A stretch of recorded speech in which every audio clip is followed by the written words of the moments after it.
Bonjour, bienvenue dans La Voix est libre, votre magazine de débat régional. Alors cette semaine au programme, démocratie citoyenne et colère des policiers. Alors que les Français continuent d'être dans la rue et disent ne pas être entendus par le gouvernement, notre dossier de la semaine posera justement une question de démocratie citoyenne.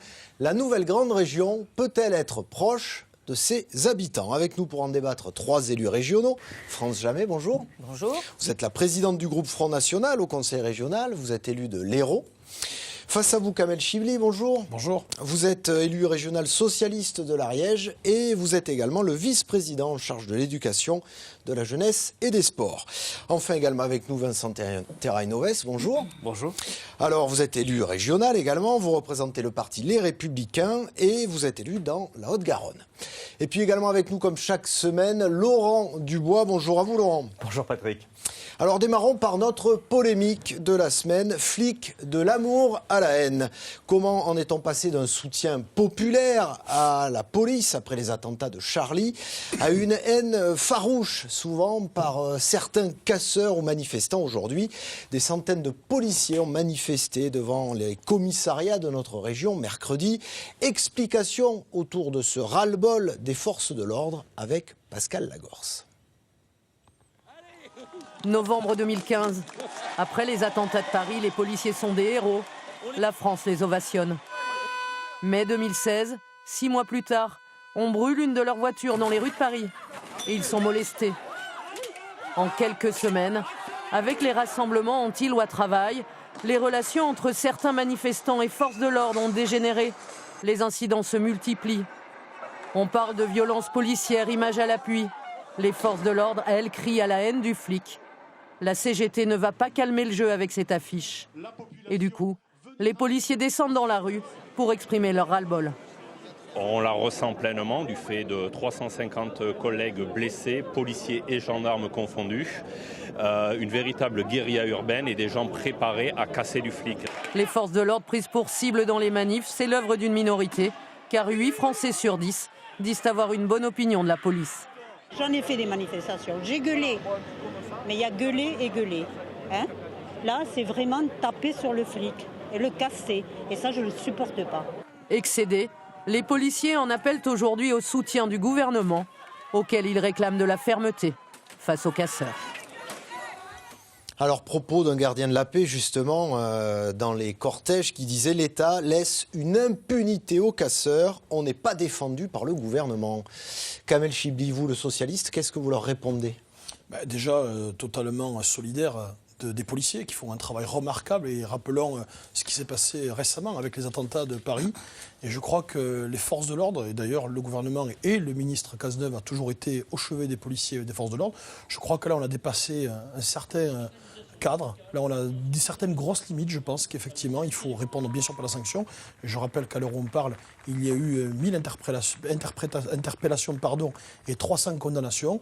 Mais ce que je peux dire, effectivement, moi aussi, j'ai fait des retours, y compris auprès du gouvernement, en remontant cette exaspération, parce que j'ai rencontré aussi des forces de l'ordre à Toulouse.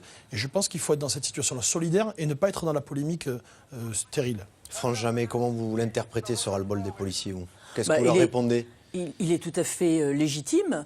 Moi, je suis étonnée qu'au-delà des formules sur plateau, je n'ai pas, par exemple, entendu les responsables socialistes ou ceux de la région et Mme Delga prendre fait et cause pour nos policiers, pour nos gendarmes.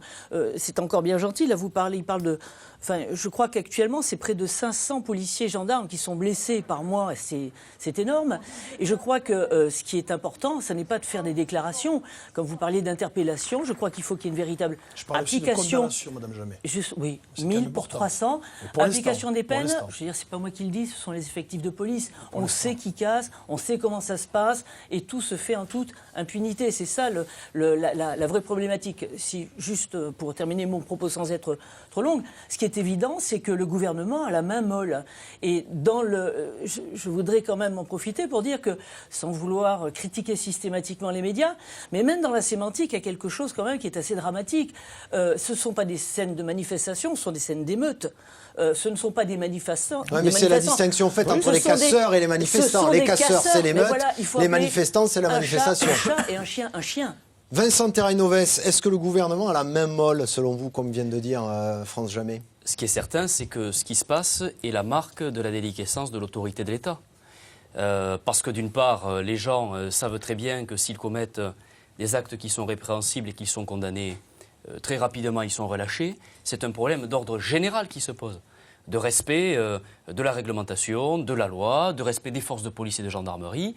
Voilà, aujourd'hui, il faut que lorsqu'il y a des sanctions, d'abord quand il s'agit des forces de police et de gendarmerie, elles soient plus fermes. Je veux leur apporter en tout cas tout mon soutien et le soutien du groupe auquel j'appartiens. Et puis d'un autre côté, il faut que derrière, nous ayons les capacités dans notre pays de faire condamner les gens et surtout qu'ils accomplissent leur peine, ce qui n'est pas forcément toujours le cas dans tous les domaines en général. Le gouvernement de gauche débordait sur ces conflits sociaux ? Non, je pense qu'on ne peut que s'inscrire dans la solidarité de ce qui se passe. Après, on me dit qu'il ne faut pas faire que des incantations.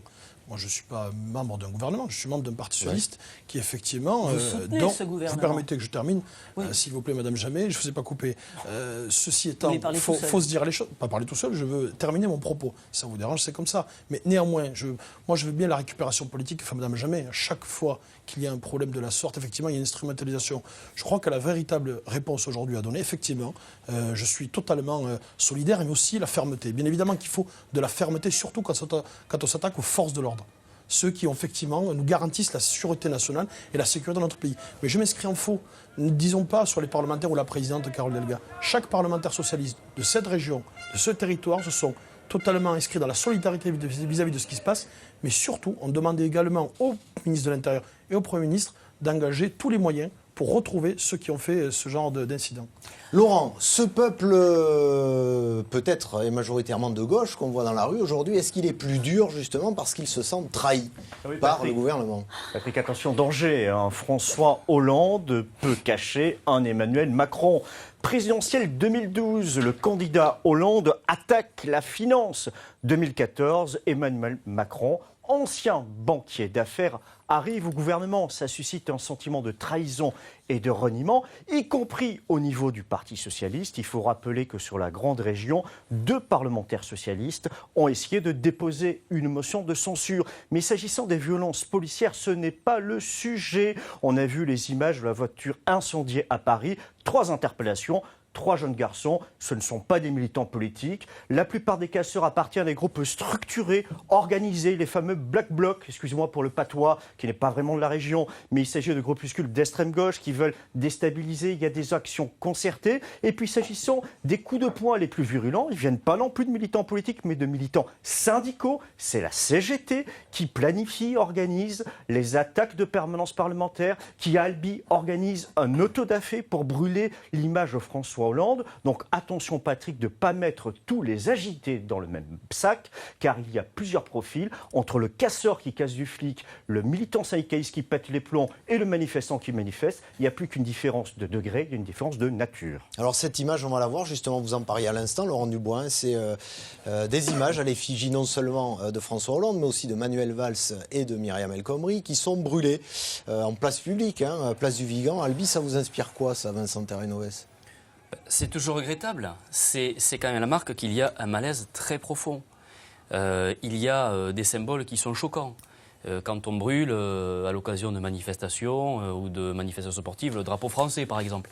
Tout ça doit faire l'objet de punitions importantes. Mais je le dis, si on ne veut pas simplement rester à des slogans, il faut traiter le problème de fond. Moi j'ai lu le livre très attentivement du général qui a été débarqué par François Hollande en 2013 parce qu'il s'avère qu'il disait des vérités sur l'état de la justice, sur la loi Taubira, sur les peines planchées et qui s'est fait débarquer à la suite de ça. Il propose des solutions qui sont des solutions de fond. Il faut écouter les gens qui viennent du terrain et qui disent donc depuis des années que ça va mal. Elle vient aussi de gens qui ne se sentent pas écoutés. Elle est d'abord ancienne et elle est liée aussi à l'application des peines. Voilà. Aujourd'hui, nous sommes incapables dans notre pays pour quelque délit que ce soit, de faire appliquer les peines. Lorsqu'on écoute les policiers, ils vous disent « on arrête », mais très rapidement, les gens sont dehors et viennent nous narguer. Ça ne peut plus et ça ne doit pas durer. Kamel Chibli, vous, le socialiste, de voir l'image de votre président, que vous avez soutenu, brûlé comme ça, à Albi, en plein centre-ville, en plein jour. Que ce soit n'importe quel ministre de la République, je suis toujours scandalisé, choqué par ce genre d'attitude. Et je pense que collectivement, tous les républicains doivent très clairement se désolidariser de ce genre d'actes. Néanmoins, ce que dit M. Terrainoves, quand même, je veux mettre un bémol sur l'histoire notamment de l'application des peines. C'est totalement caricatural. Je peux comprendre le sentiment des forces de l'ordre. C'est pas tout à fait la réalité. Le sentiment des forces de l'ordre, effectivement, je peux l'entendre. En tout cas, d'avoir l'impression que parfois, le travail qu'ils font n'arrive pas au bout. Quand ils condamnent des gens qui les arrêtent et qui sont relâchés, qui viennent les larguer, c'est la réalité. Je pense que le ministre de l'Intérieur a pris des actes forts, y compris en lien avec M. Urvoas, ministre de la Justice. Il a donné des réponses claires, y compris aux syndicats des forces de l'ordre, et je pense qu'ils ont été entendus. Mais néanmoins, sachez que le gouvernement, là-dessus, est très à l'écoute, et surtout dans l'action. Contrairement aux caricatures de... Allez. Oui, mais l'action est liée. Voilà. Sans jamais pour conclure, avant qu'on ouvre le dossier régional de cette émission. Voilà, si on parle politique aussi, il faut être pragmatique, il faut parler des faits. Les 12 500 postes de police et de gendarmes qui ont été supprimés, c'est votre bilan. Les lois Dati et les lois Taubira... Ils ont été sous Nicolas Sarkozy, supprimés ces postes. Et les lois Taubira ont une grande responsabilité dans ce sentiment d'impunité et dans cette non-application. On ne va pas jusqu'au bout des choses. Ce que je veux dire quand même qui est très important, c'est que là, je pense quand même que vous continuez. Il faut quand même voir les choses telles qu'elles sont.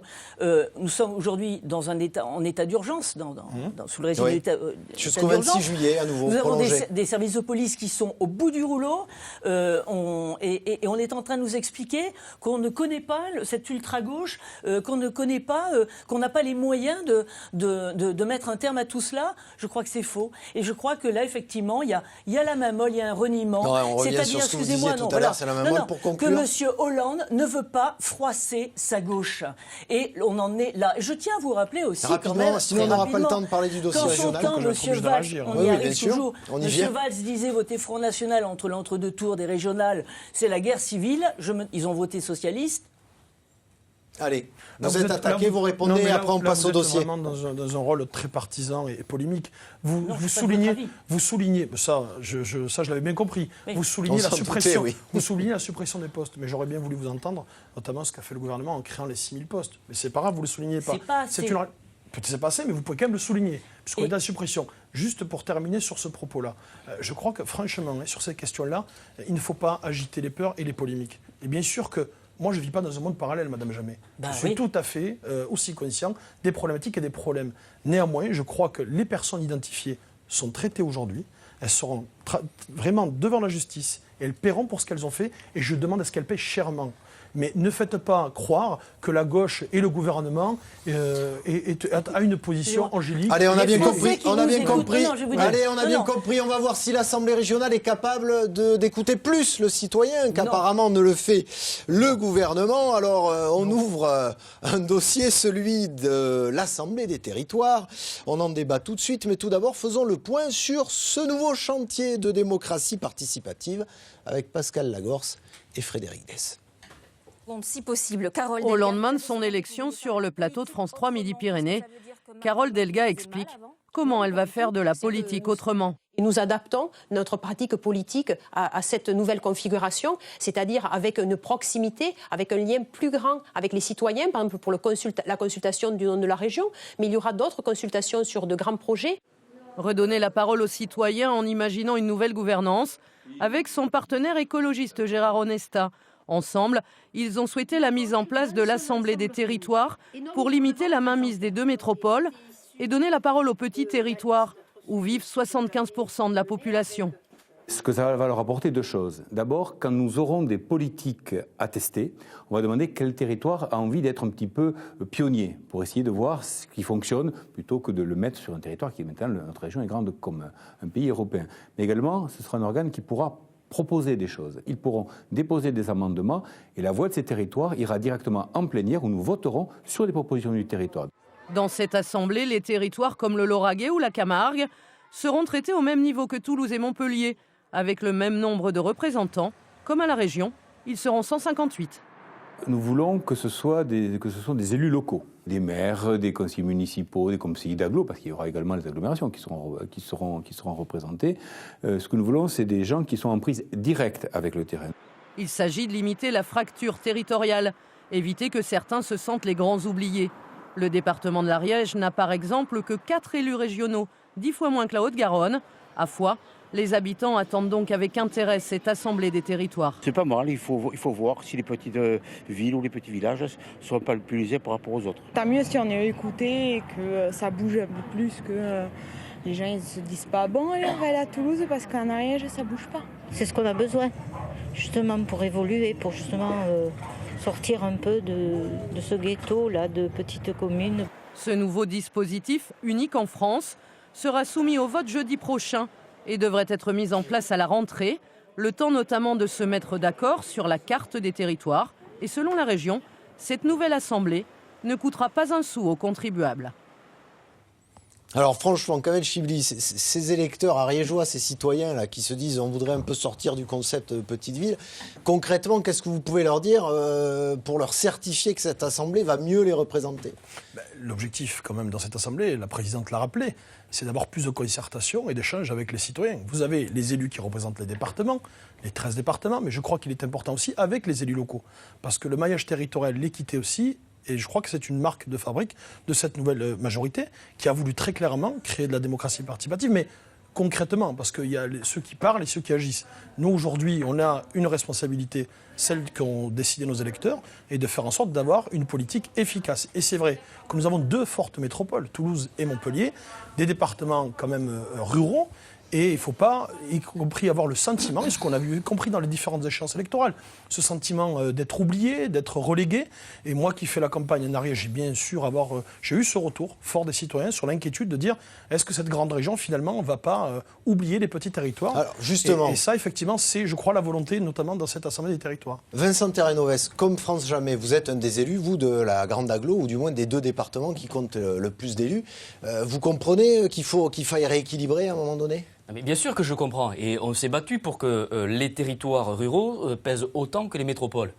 Simplement, on croit rêver par moment.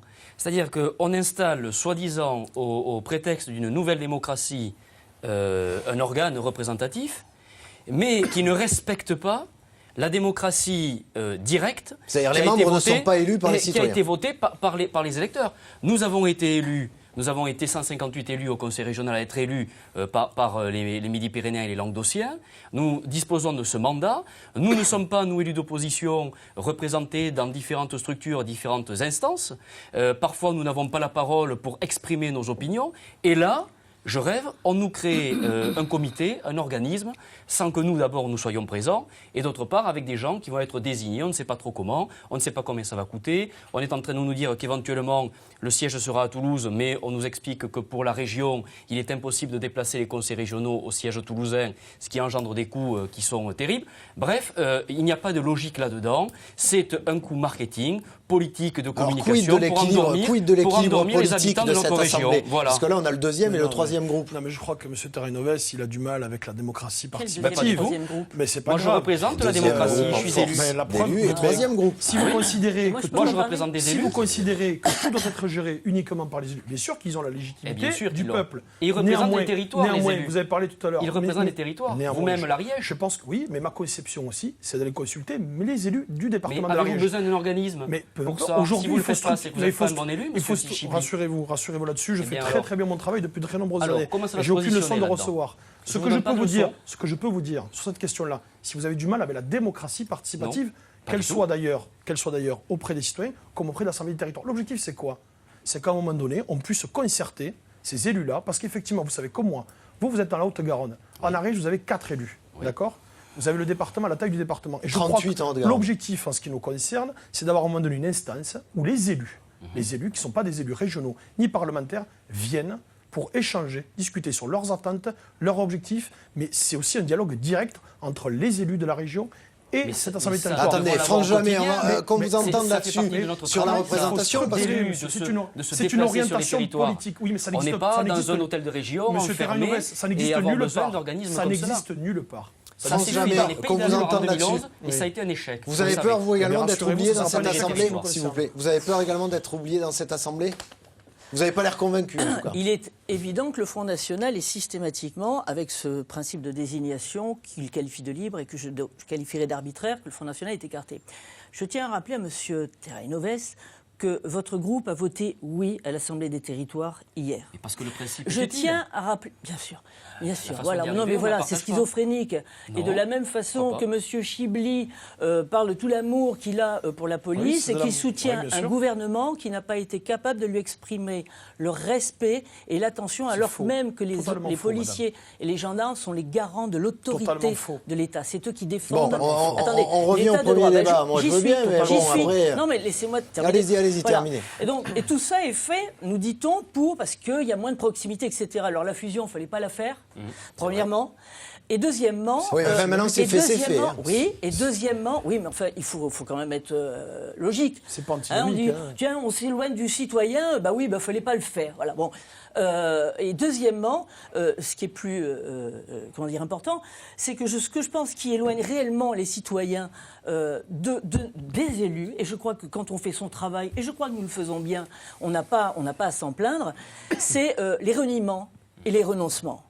Le reniement, c'est par exemple, et c'est étrange que les citoyens soient encore en demande, c'est quand par exemple en 2005 le peuple de France dit non à la Constitution européenne et qu'en 2008, M. Sarkozy... on a bien compris. Attendez, laissez-moi terminer mon propos. Allez-y, et qu'en 2008, on leur impose, dans le cadre du Congrès, avec le soutien du PS, cette charte, ce traité qu'ils ont refusé.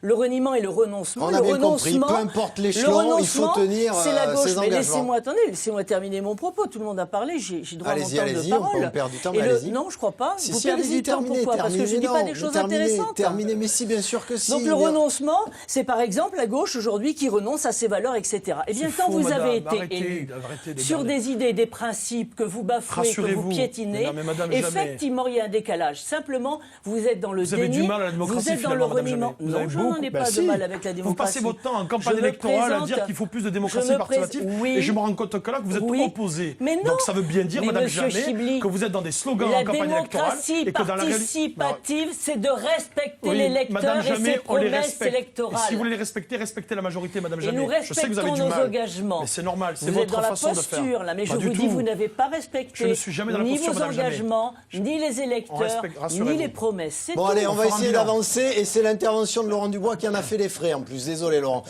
Concrètement, cette Assemblée des territoires, elle pourrait se prononcer ou du moins faire valoir son opinion sur quelle thématique, quel secteur ?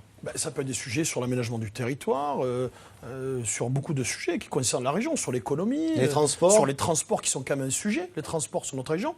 Il y a les transports dans les métropoles, mais aussi les transports, comment on irrigue sur la totalité du territoire. La mobilité aujourd'hui est quand même essentielle dans notre territoire. Donc effectivement, il y a des sujets prédominants auxquels chaque élu de cette région doit se soucier. En tout cas, c'est le souci de la présidente Carole Delga, et je peux vous garantir qu'on ira jusqu'au bout. Et puis on jugera sur les actes. Alors vous étiez d'accord, vous avez dit avec le principe, mais vous pensez que ça peut servir justement sur ces thématiques-là ? On a tous défendu, pas toujours. On a toujours défendu ce principe de représenter les territoires. Donc c'est normal que quelque part, quand il y a une volonté de le faire, on le fasse. Simplement, sur la façon d'y arriver, nous, on a beaucoup de doutes. Voilà, surtout quand on voit que les élus que nous sommes à la région, élus par les habitants de cette région, ne sont pas suffisamment représentés dans certains organismes. Il ne faut pas, et c'est notre crainte, qu'en parallèle s'organise une démocratie parallèle qui, en réalité, mettent de côté les véritables élus qui ont été élus au suffrage universel. Voilà. C'est ce que nous disons et c'est les craintes que nous avons. Alors justement, ça vient combien ? Maintenant, il semble qu'il y a des priorités aujourd'hui. Directement dans ce que vous disiez. On a fusionné des budgets, il y a des actions. Alors, par exemple, cette Assemblée prend une décision. Non, mais on va essayer de répondre à Vincent Terreno-Vest. Cette Assemblée prend une décision, ou du moins, je ne sais pas sous quelle forme, un amendement ou autre, c'est les élus régionaux qui votent quand même à la fin. Bien sûr. Je veux dire, la loi est ainsi faite. C'est un organisme de concertation. Je veux dire, vous avez compris que cette nouvelle majorité entre les États généraux du rail, qui peut être critiquée par l'opposition, c'est le rôle de l'opposition, les réunions publiques, la question liée aussi à l'Assemblée des territoires, mais aussi, et ça viendra derrière sur la question de comment faire mieux participer les lycéens. Donc ça, c'est des sujets de démocratie interne que l'on souhaite développer, et on sera jugé à la fin. Vous nous parlez de la représentation des territoires.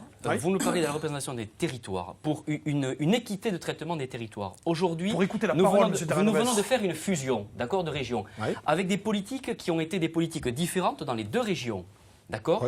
Donc la nécessité aujourd'hui qu'il y a, ce n'est pas de fusionner des budgets, c'est d'essayer de faire des politiques équitables. Aujourd'hui, nous n'avons pas encore entamé ce débat et ce travail à la région. Il nous semble que si nous voulons vraiment qu'il y ait une équité de politique dans les territoires, je prends par exemple l'Ordre Libre, il va être maintenu en Languedoc-Roussillon et en Midi-Pyrénées, il ne sera toujours pas en l'ordinateur pour les lycéens. Et à côté de cela, vous nous proposez d'organiser un organisme parallèle qui va travailler sur l'uniformité des politiques. C'est totalement contradictoire, M. Chibli. Le timing, le tempo, allez, sur la concertation, on conclut, France Jamais, parce qu'on arrive au terme de l'émission. Allez-y. Parce que j'ai pas eu l'occasion, moi, de dire mon avis sur le fond que vous. Non. Sur le fond de cette affaire, et ce qui est plus grave, en fait, parce que c'est vrai, bon, ils réinventent l'eau chaude, ils font ce qu'ils veulent, ça fera long feu. Le problème, d'ailleurs, quelquefois, quand c'est devant vous, on a du mal, finalement, à le voir, c'est si finalement, dans l'intitulé, ce projet, il est nommé la République des territoires. Selon nous, la République, elle est une et elle est indivisible. On est en train d'organiser avec une espèce de bombe à défragmentation l'émiettement, mais non, mais des territoires. Écoutez-moi, Monsieur Hollande a cédé à l'Europe sur la loi travail, les directives.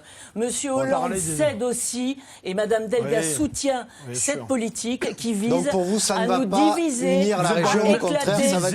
Mais c'est vous qui passez le moment tout le temps à vos engagements. Allez, s'il vous plaît, merci à vous, et on va respecter le temps aussi. On va respecter le temps aussi. Laurent Dubois, en 30 secondes, qu'est-ce qu'on retient de cette émission? C'est pas la Saint-Valentin, mais rappelez que c'est comme l'amour. L'amour n'existe pas, il n'y a que des preuves d'amour. États généraux du rail, on va voir ce que ça donne. 36 réunions publiques, avec 2 points durs. La gare de Nîmes-Monduel de Montpellier-Lamogère. Est-ce que vraiment ces projets qui sont en partie budgétés vont être révisés pour tenir compte éventuellement de l'opposition à la création d'une ligne LGV? Bon, on verra cela à la rentrée au mois d'octobre, puisqu'on nous promet un dépouillement de la consultation au cours de l'été 2016. Eh bien, on vous donne rendez-vous à la rentrée, mais enfin, on se retrouve quand même la semaine prochaine. D'ici là, merci à vous d'avoir accepté le débat.